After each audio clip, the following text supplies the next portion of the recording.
Hello friends, welcome back to my channel. तो आज जो भी हम प्लेलिस्ट आज एक नई प्लेलिस्ट स्टार्ट कर रहे हैं वो है इनकम टैक्स। इनकम टैक्स के बारे में इसमें हम बताएंगे कि इनकम टैक्स कब होता है और कब आया।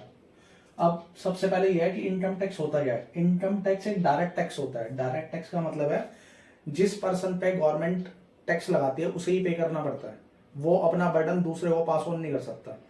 तो वो डायरेक्ट टैक्स होता है। मतलब गवर्नमेंट ने जैसे मेरे पे लगाया तो मुझे ही अपनी इनकम पे इनकम टैक्स पे करना होगा।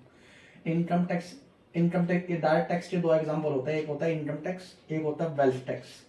अब ये तो हो रही इनकम टैक्स की डेफिनेशन। अब दूसरा पॉइंट ये आता है कि कितने रुपए तक की इनकम पे हमें कोई टैक्स नहीं देना पड़ता। तो गवर्नमेंट ने उसमें स्लैब्स बता रखे हैं कि अगर आपकी एज 60 ईयर से कम है तो आपकी पहली 2,50,000 की इनकम पे आपको कोई टैक्स नहीं देना। 2,50,000 से 5 लाख की इनकम पे 5% की रेट से टैक्स देना। 5 लाख से 10 लाख की इनकम पे 20% की रेट से टैक्स देना। और अगर आपकी इनकम 10 लाख या उससे ज्यादा है तो आपको 30% की रेट से इनकम टैक्स देना होगा गवर्नमेंट को।